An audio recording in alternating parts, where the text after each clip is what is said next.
right, guys. So we just got done watching Houston beat KC 1-0. Funny enough, KC is the team that beat Austin last Sunday 2-1. Javi, that was kind of a weird performance for Austin. The game itself was kind of, back and forth for a while, and then just KC completely took over the game. Yeah, it was another unconvincing performance by Austin. I wasn't really they didn't perform the way I thought they could. But that isn't all on them. You got to give credit to Sporting KC. They knew that Austin would make mistakes if they pressured them enough and if they kept the press up, and that's obviously what they did, and they were able to create so many chances from it. So they were able to come out with the win, Sporting, and Austin took their second loss, but uh, they got their unbeaten streak broken. So it's a sad day, but we'll bounce back. Yeah, it was definitely a tough game, but I'm gonna like kind of go chronologically, or I'm gonna analyze like the game chronologically or try to. Like at the Yeah, start of the game, we kind of saw Austin really, you know, come out, fast and hot from the gates. I mean, they had that great ball from Stroven into Gallagher, who started over Hosen. You wanna talk a little bit about that and what you thought about Gallagher this weekend? yeah. I thought Gallagher, fit kind of the attacker that Josh Wolff wanted. Someone who was going to press, who was going to kind of keep the opponent's defensive line, in check, making sure he makes those run in behind, not really kind of playing the opposite of how Hosen was. Hosen liked, to come short and be a part of that build-up, uh, and Gallagher was the opposite. And we saw that, we saw evidence of that in the goal where, the ball that Stroud had played, and it was just a nice run that Stroud makes from the half field all the way, towards the goal, and Stroud just plays a beautiful, pass into the middle. And at first, I thought that Gallagher had messed it up a little bit with that first touch, but he was able to put it in the back of the net and put it onto the goalkeeper and get his first goal in his first start. So yeah, it was good. It was a good. He put in a good performance. Too bad that we didn't get to see much more of him because of how the game had played out. But Hmm. I think going forward, he has to be the one that starts. Yeah, absolutely. And we saw a couple, so we saw Stroud get a lot of space down that flank on his right flank, and we kind of saw the same pass over and over where he tried to ground cross it into Ye- into the ye- strikers. Yeah, it was. Yeah, we saw it attempted a couple more times even Hmm. after the goal had happened. But it was funny because it's you're gonna see that more on the right side than the left because as we've pointed out too many times, Cecilio is very inside. He moves very center to the center of the field, so you won't see him kind of hugging his left touch line. So and then when they try to pass out the back, they're when it's either the fullbacks or the center backs, they're either looking for the winger or they're looking for the midfielder coming into the space that's going to be created from someone coming short. Hmm. So they were able to find shot a couple of times there, but it was only the few times Austin were able to kind of break that press that Sporting had. It kind of was just, it just wasn't their day for just being sharp on the ball. It just seems like whether it be like I think the defense was kind of more patient with Alex Green, kind of just like not biting when Alex Green got the ball and just kind of just like jockeying him when he got it and just kind of surrounding him and surrounding his Austin teammates and making Hmm. sure that they couldn't break that press. It was a lot of times where they were trying to pass out the back because obviously that's how their coach wants them to play, and they would just kind of they kinda try to play the long ball and it'd beat the Stroud, and the passer and Stroud wouldn't be on the same page, and they just give it right back to the opponent. So, yeah, we saw a couple times that he was getting fed that pass, and he was trying to make those crosses, but it just seems like it wasn't, their day to try to be, dangerous on the opponent's side of the field. Yeah, unfortunate for Austin fans that it just, it wasn't the type of game and performance they wanted to see from their team. But Oscar, obviously, as the Gallagher whisperer on the pod, what did you think about your boy's performance against KC? And I'd just say it might be only 4, 5 games in, depending on when you're hearing this. But John Gallagher is by far the MVP of the league so far. He's gonna be the next Messi. He's gonna just like propel Austin to new heights. So And if Wolff even thinks about putting Danny Hosen over Gallagher at any point in time this season, I will drive down to Austin and I will file a formal complaint because it makes no sense. So we're comparing Gallagher to Messi, but as soon as I say, I meme about Derek Jones being, Houston's Patrick Vieira, nah, I just get shut down. Okay. You see, I'm not I'm not saying even that. gonna. I'm not even gonna acknowledge the comment because the comparison is so different. There's no correlation. Like, come on, dude. Okay. John That's fair. Gallagher is the man the team needed. Like at the beginning of the season, we had talked, Javi, you and I. Does Austin need a DP? I'm like, obviously they could use a DP. Like if you can bring a player like like Chicharito or Carlos Vela, do it. Yeah. I don't think they will. Yeah. But they found like the person that can make up for it in Gallagher. Like I'm not saying he's gonna be Carlos Vela, but he will come as close as humanly possible. Yeah, it's yeah, and we saw Gallagher try to play that run and behind the defense, try to keep them honest a couple of times, but it just seems like he wasn't given a lot of opportunities or enough opportunities to even showcase. I mean, he had his one opportunity, he made the best of it, but I feel like we could have had they been able to have been more hold more possession on the opponents on KC's side, and kind of be more dangerous on that side. They could have we could have seen a little more flash and maybe gotten a second goal. I just feel like Austin just haven't been playing with with the intensity and with like that attitude, that even though we're the expansion team, we have something to prove. It just feels like after their first win, the Colorado win, it just seemed like everything is. It seems like they're playing they're playing not to lose for some reason. Like go, No, I if agree. I need them to chase the game. Like I don't need them to. I it's yeah it's it just seemed like they weren't playing for each other a lot. I like if when you play for each other, you're getting open for your man, and I feel like a lot of the times where they were trying to pass out the back, they were missing someone to come down and offer a third option, a third passing option, and that's what they were missing. And then they would, if they didn't find that option, they would just clear the ball to the half line, hoping one of their forwards would get to it and control it and then kind of work from there. But Sporting just wasn't having none of that, and then they just get the ball back in possession. I mean, look at the amount of shots they had. KC, they had what, I think 25 total shots Mm-hmm. compared to Austin's 11, 18 being from open play, and and at least half of those shots are coming from when Austin would lose the ball from trying to pass out the back. But another reason um was from the counter attacks.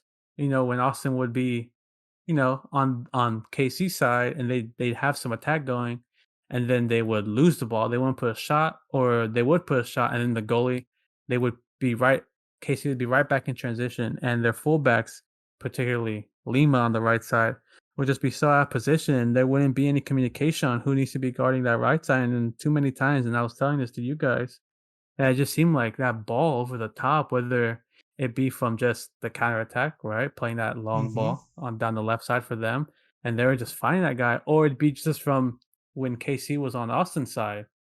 They would just move the ball around. They're moving it from side to side. And as they're moving it from side to side, you know, if they moved it to the right side, which was the opposite side, which was Coleman's side, and they're working the ball around, they know that the defense is gonna, shift kind of inward. Lima will, for some reason, Lima did not like it. He plays so inside, he doesn't go outside. I'm guessing he's hoping that Pochettino's covering that guy, and then maybe Pochettino's thinking, okay, well, hopefully the ball doesn't get played that well over the top, or maybe Lima has it. He just he's gonna be there, and he'll he'll go try to get that ball once the ball's played. But it just seemed like every time they'd switch it from Coleman's side to that left side, they're playing that over the top ball. That guy was just wide open, and it's just like I just felt like their communication on defense just wasn't up to par. And I mean, this is not to say though, this this Austin team isn't like a team that stops like teams from like doesn't keep teams from taking opportunities. They let a lot of teams put shots up on their goal. They just haven't been putting them in. That's the thing. Like Yeah. I felt like had the teams been more clinical, Austin would have way more goals in their back of the net. But Stuver has been coming in clutch for them. These past couple games. Yeah, absolutely. And after KC conceded the goal, we kind of saw them basically just take over the game. There is some back and forth action, but like you said, the back and forth action favored KC a lot more than Austin because Lima um left so much space on his side that Casey just constantly took advantage of. And yeah, I mean, it does seem like it's a universal theme going on in the MLS right now. Just watching these games and these different teams, it's like the people, these teams just aren't being clinical. They're not putting away their chances, and that's exactly what we saw from Casey in the first half. Brad Stuver had like a heroic first half performance, and by halftime it could have Yeah. easily been 4-1. And we saw Yeah. and funny enough, we saw that from them again. Talking a little bit more on KC against Houston, they had chances today, but they just couldn't put them in the back of the net. Yeah, it's Ruti puts his goals in the back of the net. Today. okay. Don't let my boy in with the rest. That's all I'm gonna say. Thank you. Yeah, but Yeah, I think KC did, and I might have underestimated them in the preview of the match. I think I think that I wrote about Austin was going to be able to easily get through their press with their buildup, but I just think Kansas City had such a high intensity and were able to keep that for an extended period of time during the game that Austin was just forced into a low block. When they tried to bail out the back, they couldn't and had to revert to this kind of counter style like of kind of play. like long ball. Yeah, long ball counter Yeah. style of play, which isn't a bad thing, but Austin just isn't suited well to play that way. Yeah, and it definitely won't work, when it won't win you games when you're giving up a lot of chances. If you're gonna giving up so many chances, you're gonna let in goals. It's good. They're gonna go in at some point, right? So it's like if you want to mitigate how many shots are being put up on your goal, you're gonna have to learn to kind of hold the ball better and keep the ball better. And to do that, you're gonna have to learn how to create passing channels for yourselves. Be able to Mhm. be there to support. That not just you can't keep reverting, because this is something that we also saw in the game beforehand with Minnesota. They were having this problem as well. Minnesota would just press them high and keep them in that low block, and Oscar was Oscar was talking about how they didn't it seemed like in that whole second half, like they just didn't have the ball. They weren't playing the way that they should have. They kind of just went away with how they played, and credit, it probably was Minnesota, just knowing that if they press enough and they just kept their press going, they're gonna make the mistake and they're gonna win the ball back. And it happened the same way this game. I mean, we heard it from the Sporting KC coach as well, saying when they were asking him about when they had asked him in the first half, probably around the 30th minute, they asked him, how is it that KC were able to get control even after they gave up the goal, and the coach is saying, that his players just responded well, and they knew that if they can press together, press well as a team, it's going to be hard for Austin to kind of break their press. And the one time that Austin did break it, they didn't press well as a team. They weren't kind of on their man marking who they should have. And I think Austin just need to kind of go back and to the drawing board and figure out, okay, how is it that we're going to be able to beat teams that are going to be pressing us as high, because Colorado wasn't doing this when they played, or they weren't doing it enough. They didn't do it a lot like how Minnesota and KC did. And I feel like now that teams are kind of figuring out their blueprint, to keep Austin from being so possession heavy, it's just to hold that high press. So they're gonna have to figure out something, and I think it might just have to do with maybe not putting your fullbacks, not committing them so high, not telling them to get, work the ball up so slowly, or in that case, or another thing is tell your forwards to kind of drop down a little bit, drop down more. Don't have them start off so high at the midline. Kind of bring in an extra guy to support. But yeah, but I mean, it's tough. Like I said, this is a new expansion team. They're still figuring it out. This is only their fifth game, but I mean, if they're gonna if they're gonna want to be a playoff team and be a great team, they're gonna have to learn how to adjust and come up with a different, way at accomplishing the way they want to play. Mm-hmm. They're gonna have to figure out, they're gonna have to figure out different passing triangles or different channels, to set up, because they're gonna have to start preparing for this. Because I can firmly believe that LA Galaxy is probably gonna look at the tapes and be like, oh yeah, this is how we're gonna have to do it, and this is how we're gonna have to play. And LA Galaxy will be pressing high against them. Yeah. So they need to be prepared. Yeah. Question: okay, so Ring's not playing, right, against Galaxy. Now that you bring it up, right? What would be your ideal setup to accomplish what you just said needs to happen? Mm-hmm. But with the players to have available, do you think Fagundes, Pochettino start? Who would you put as your third role, and who would you put as like more of like that holding midfield that like builds up play? Yeah, so what I would do is I would play the 4-3-3, how they play. I would play Ring's role. I would probably put Denny Pereira, the rookie, right? That they signed. You would put him at holding.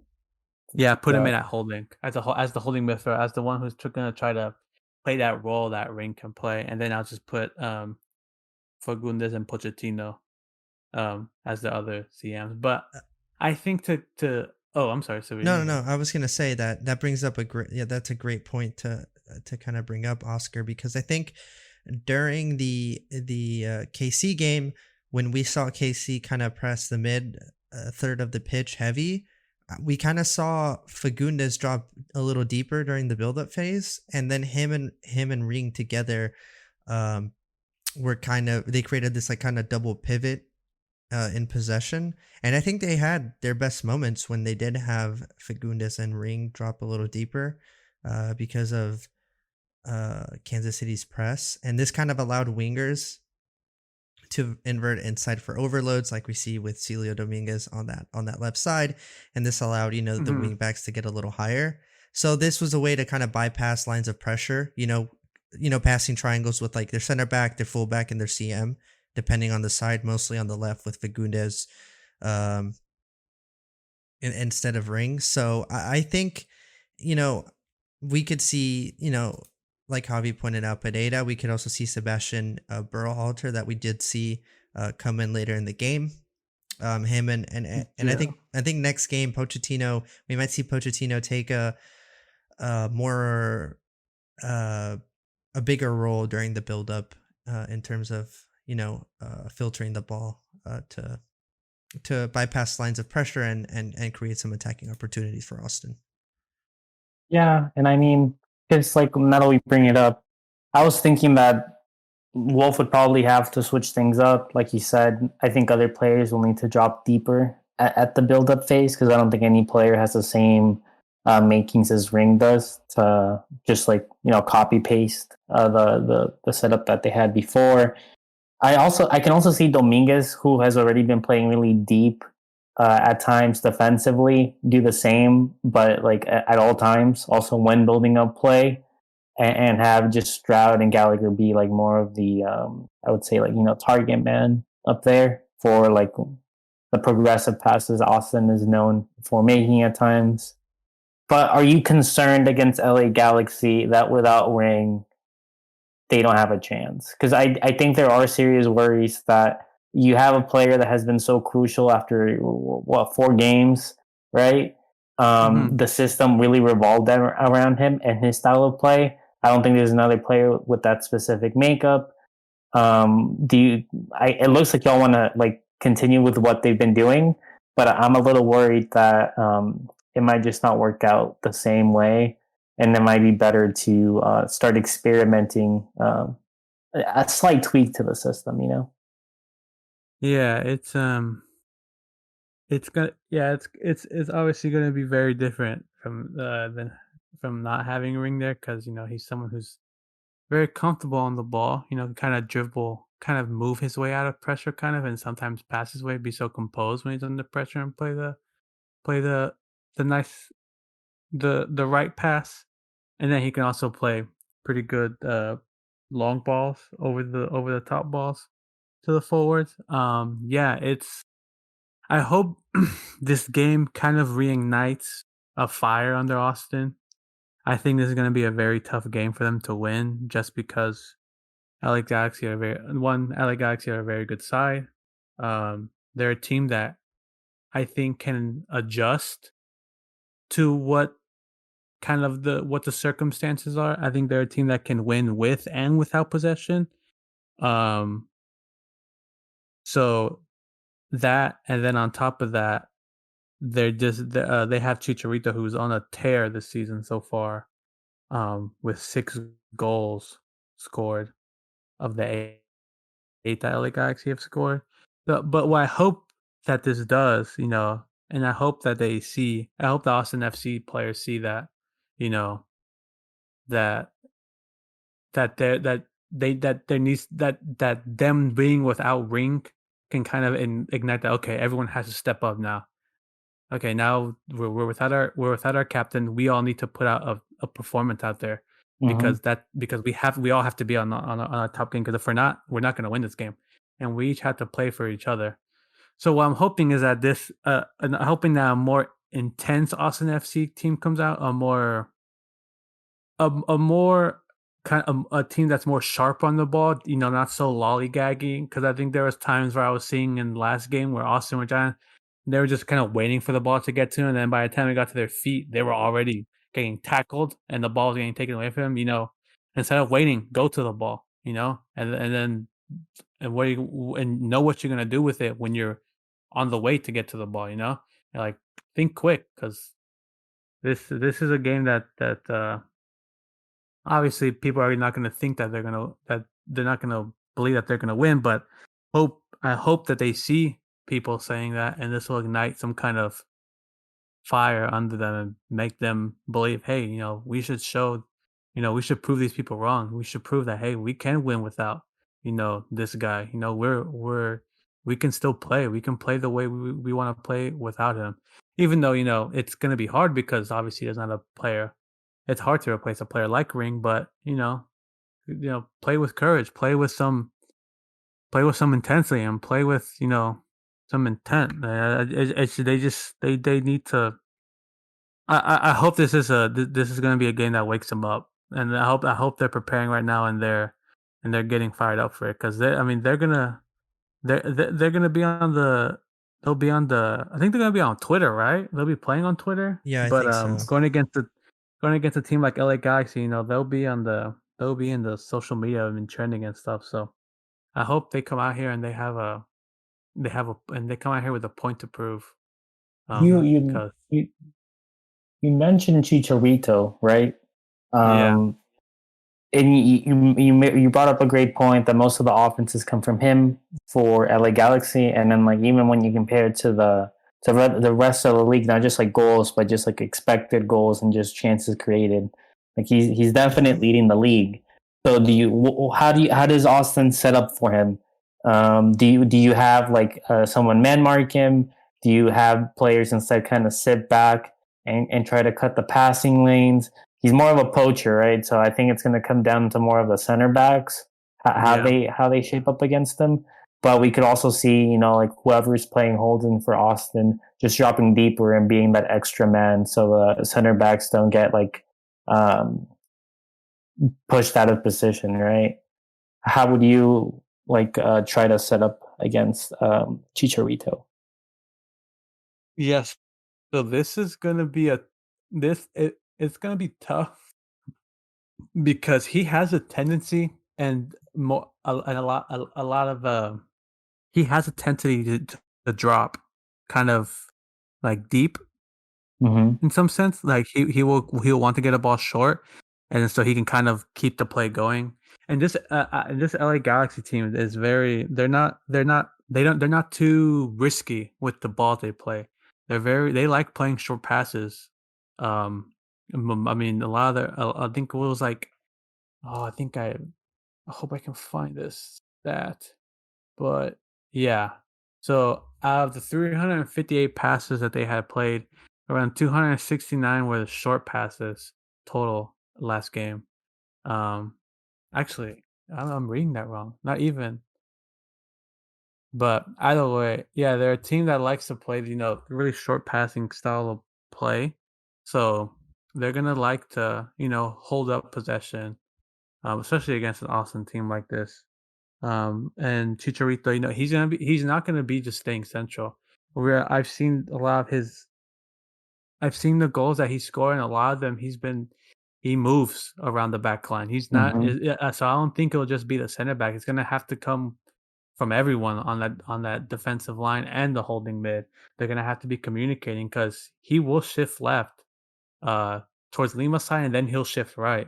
So he's not just gonna be staying in the center, and you can't, you can't just tell Romagna to be like, "Hey, man, mark Mm-hmm. him," or tell Beasler and Romagna, "Hey, make sure you guys are figuring out who's got him," because I can tell you one thing: he's not gonna want to be playing back with his back against a center back. He's gonna want to be kind of moving the defense around, making them figure out where he is, or kind of going to the fullbacks and backing them up, holding up play, and then playing a pass in the middle from someone making that run. So it's gonna have to be it's gonna have to be everyone. Uh, I guess to answer your question, and they're gonna have to communicate better than they have in the previous games because if they have the mistakes or the miscues as they've had, like they had against Sporting KC, it's gonna be a long day for Austin FC. Yeah, Does that absolutely. worry you?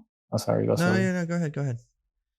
I was like, does that worry y'all? Because I don't think. I mean, looking at Houston, right, just as an example, Uh-huh. they've suffered Yeah. from that the whole season. Like that like back four getting like spread wide or just getting dragged out of position, right? That has hurt Houston a lot. I don't think other teams have used it against Austin as much because Rain has been so effective at least covering gaps where possible. He's gone now. So I'm a little concerned that Austin likely won't be able to just like figure it out communications wise and like Mhm. positionally. I think the solution will have to come more from an individual and closing those gaps, kind of like what Ring did, or maybe multiple, maybe like one or two guys dropping deeper on the defense to make that happen. But I Mhm. do have concerns that I don't think they'll be able to communicate well enough in one Yeah. game's notice to Yeah. mark Chicharito like they need to. Yeah, so I think, going back to Josh Wolff and whether he needs to find a solution here, he absolutely does. It's no coincidence that 2 weeks in a row, two, I guess, more established teams play the kind of the exact same way to nullify what Mm-hmm. Austin do. Like, that's no coincidence. And obviously, either it's a failure on Josh Wolf's part to adjust during the game, or they simply don't have a plan B, but they need to figure something out because if teams keep playing this way against Austin, and they keep putting performances like the last two matches, teams are just going to go in with the same strategy.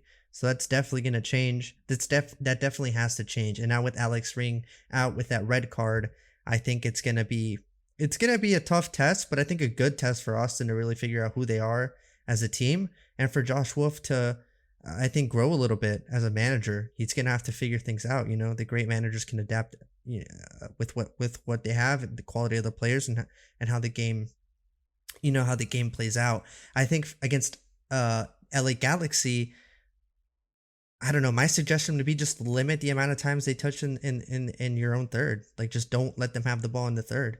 I know that's easier said than done, but I just don't see. I don't think one more man dropping deeper. I mean, obviously it would help, but I don't think that's gonna completely nullify, Chicharito's hot hand right now, or we're just LA Galaxy's attacking, uh, prowess. I think they're just gonna have to limit the amount of times they touch the ball in dangerous areas, and I think that's gonna have to come down to the pressing system they use. It obviously hasn't been working the last two games. Sure, they were a man down for the last like 25 minutes of the game, but make no mistake, that's not the reason they lost. I mean, it definitely didn't help, but they were already getting completely dominated, basically from the start of the second half. So, I mean, Josh was just gonna have to So figure it out, in my opinion. So Austin has the second most pressures in the defensive third, behind only Seattle, and not by that many pressures. It's really, I would say, like 60 pressures after, across 4 games, right? So they're already really like, I would say, high volume at Hmm. trying to get teams out of their comfort zone and making sure they don't retain the ball. But like when you look at, against Kansas City, right? When you saw Hmm. the game against Minnesota, high volume, low conversion rate, right? Yeah. Your best defensive midfielder has not been, is not there, is not going to be in the game, right? Um, how do you do what you just said, right? Hmm. How do you limit the touches in the final third, even if you're already trying so hard and not succeeding? What else is there besides the pressure? Any suggestions? Well, first, they're pressing in their own third, and by that time, the ball's already in your own final third. So I think they have to press. Maybe they might not be comfortable playing this way, but that's kind of the job of the manager, is to stylistically adapt the team to not just play one way. Because if you play one way, like, if one team figures it out, and you're not able to play a different way, then other teams are going to be able to do the same thing. I think they do drop into a more 4-2-3-1 kind of style, and kind of swarm the middle of the pitch, because I do Mhm. think LA Galaxy tried to, uh, play the ball through the middle to get it to Chicharito's, feet for some magic. I would go ahead and try to push the balls wide and just force crosses, because, like we've talked about in other podcast, there's a very low conversion rate for crosses. And if Austin defenders can stay focused on the game and make sure to win those aerial duels, then that could be a way to limit Chicharito's, goal scoring threat. For sure. Mm-hmm. Uh, Yeah. Yeah, it's what yeah, I think for them to kind of, figure out, or to kind of limit those um for them to limit those chances that they have on their goal, and not let the opposition have so many shots, um and kind of limit the amount of touches that the opponent just gets in their third, because almost like half of the game of last week was played in their third, oh yeah. at least. Mm-hmm. So I think for them to limit that, they have to be more. Yeah, they have to be. I mean, this is. I think this is what confuses me as well when I'm trying to figure out, because Wolf says that they play an attacking style and then they play out the back. But does that mean? I mean, it seems like attacking means like you're very aggressive with your passing, like Mm-hmm. as in trying to go far, looking far, like trying to play behind the lines. And it just seems like, rather than being so aggressive, they need to be more patient. And when they try to be more patient, there's teams that are pressing them and pressing that first passing option to them. They need to and I think what's happening is there's a disconnect from the forwards. At least not with Dominguez, but I think with like Stroud maybe, and maybe Gallagher. With maybe they're used to being told, make that run in behind, try to make that run behind the defensive line. And then when that pass is made, it just seemed like when those passes were made, they were just going way off. Only a few times did they connect. One of them ended up with the goal, but it just seemed like a lot of them were just like casual give backs to the opposition. I think they need to be more decisive with their passing when they do pass it like that. And they need to play more patient with the ball. And I think yeah, one thing is, dropping another player might not help, obviously. I think another thing is they need to be more precise with their passing. And maybe it's they weren't as precise because they were feeling the pressing, but they need to accustom to that pressure, Yeah. Like you can't get nervous when that happens, because if that's how you're gonna want to play, you're gonna have to get used to that.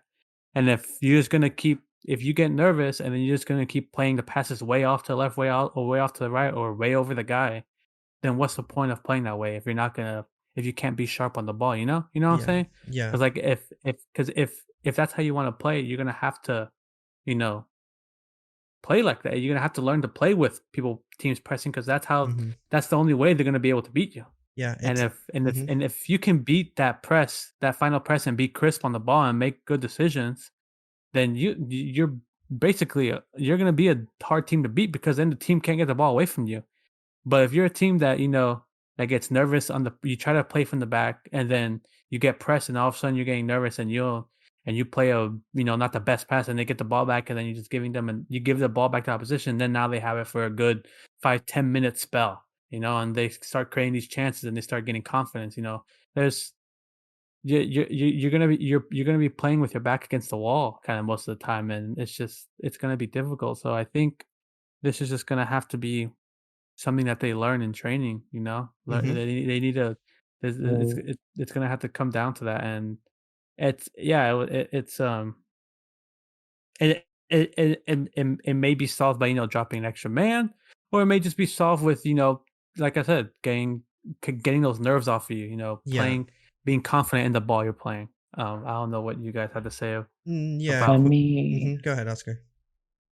I was like, let me ask y'all. So when you're saying you want Austin to be better playing, with the ball, I understand what you mean in terms of like minimizing those like really like clear mistakes, right?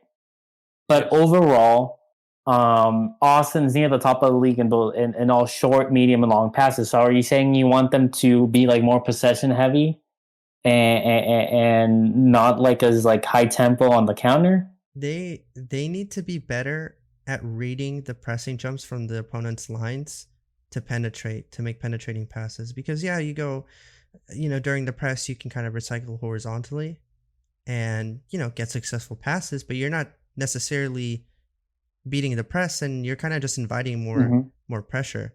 So what you need to do is and I'm sure they're working on this during training. I like Wolff. It's obviously uh a good manager, and the team, the coaching staff, if we've noticed this, they've definitely noticed it too. So they're definitely working on players, specifically defenders, I guess, because that's where they're getting pressed from.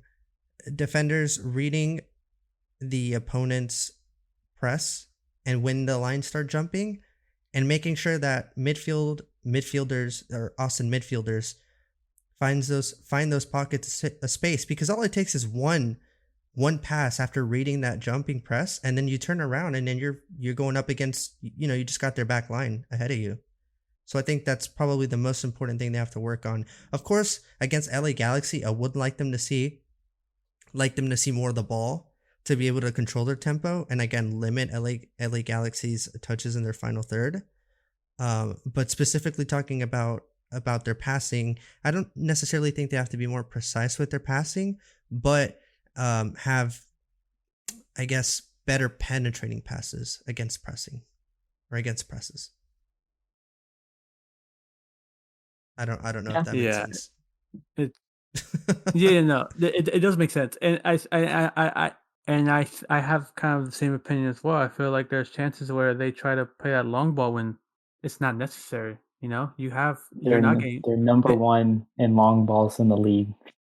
And are Yeah, they but That's number fun. one with volume as well, or no? Yeah, no, they're number one in volume, and they're Yeah, like number like 4 or 5 in completion rate. yeah, yeah. yeah, but I mean, yeah. Imagine that, and and it still it feels like they give up possession too easily. Like imagine Yeah, how better they would be if they didn't give the ball back to them a lot. Because I yeah. mean, I count too many I count too many times where they try to play that long ball, and there's just a miscommunication between the fullbacks or the midfielder who's playing deep, and they're trying to give it to the forward. And I mean, like just like saying like it doesn't, because when I'm seeing it, what I'm seeing is like it just seems like a giveaway. Oh, here you No, go, yeah, here's the ball back. absolutely. It seems like it's like if you want to be a team that if and that's the thing. I don't know if he wants to play like this. Like if he wants to play passive, if he wants to be very possession heavy, or if he wants to just be very aggressive down the wings and down and play that long ball. Because yeah, I can see that he wants to pass out the back, but maybe he doesn't want to pass, and work his way up the field. Maybe he's just looking to play that deep ball down the wing and looking for that guy to run behind. So I don't know, but I would think that being that you would want to kind of, if you're playing at the back, you would want to just keep the ball away from your opponent, and you would want to just, make them chase you. And I think another thing is like they need to learn to not stay just, at least the fullbacks, not just stay along the touchline. You can move inside, like if you pass back, if you're just staying along a touchline, you know, and and you're passing it back to the center back, what's the use if if you're gonna stay along touchline, if someone comes to press center back, he could just have his body, the guy pressing you toward, like, covering the eyesight of the fullback, and he can just have his body cover that, so then if the center back tries to play to the fullback, his body will just block it. Like, you need to learn to, move, not just move up and down, but move left and right, move inside somewhere, be more fluid in your movement if you wanna pass out the back, try Mhm. not to just go up and down. Do you understand what I'm saying? Because Yeah, yeah, I feel like Yes. yeah, and going back quickly, before we wind this down, quickly going back to the long ball, I think that they weren't trying to, obviously they're not trying to give up possession, but the way they were set up and the way the game was being played, I don't think they had another option. And I think that, goes back to them not being positionally equipped to deal with those pressing lines. But again, once yeah. they work it on the pitch and they're able to break those pressing lines, teams will be a little more reserved, because if Austin are able to, you know, positionally figure out how to beat that pressing line through, penetrating passes, and then as soon as the midfielder turns around and faces the opponent's back line, I think teams are gonna, try to back up a little bit and not be as aggressive, because they'll know Austin can punish them. I don't know if that's the way that game's gonna be played on Saturday, but I wouldn't be surprised.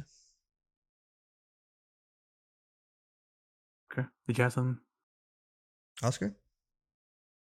What? No, I No? mean, Did you have if you something? want to Okay. talk Stuver, Okay. I'm here for it. Well, I just wanted to add one thing too, Yeah, kind yeah, of yeah. like to that whole long ball thing. I think another thing is like there are times when they do play that long ball, but it's like when they play that long ball, it seems like that person who received it just gets swamped, and then they can't play the next ball. That kind of frees up, kind of lets the play keep going.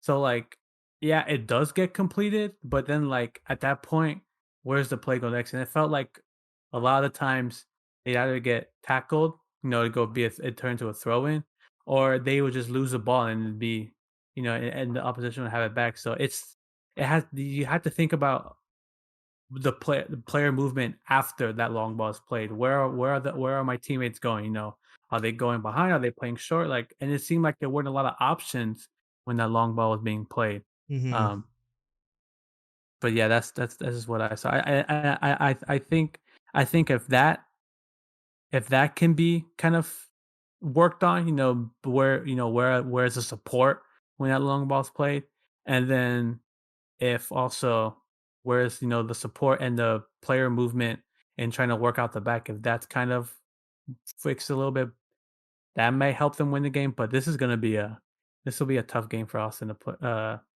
to have this week. But I think we'll see a better performance. Whether it orchestrates, whether it shows in a win, that's a different story. But I think it'll be a better performance than we've seen in the last couple weeks. Yeah, absolutely. Quickly before we move on to Stuber, I think I don't necessarily disagree with going with long balls, especially if you're being pressed higher up the pitch.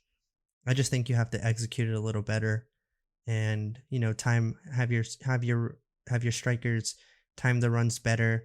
Obviously the players that are giving the pass be a little bit more precise with putting the ball into space. But I mean, we've seen teams like Liverpool take advantage of this all the time against teams that press them high. They can, they've generated sometimes the most goals in England with long balls. So I don't necessarily disagree. Klopp, though, like the best manager in the Premier League. So. Yeah, and obviously the quality of the players, but it's not we're kind of digging on the strategy a little bit, but I think it's a fine strategy if executed well, which I think Austin have not done a good job of doing so. So, do y'all think?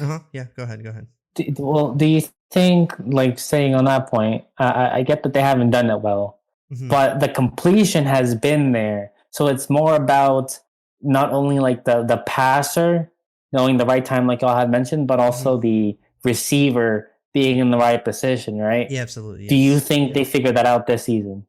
I think so. Like, you have to give them time, obviously, on the training ground. But I think they have. I think they've shown glimpses that these strikers do have that quality to produce something in the final third, given one-on-one situations.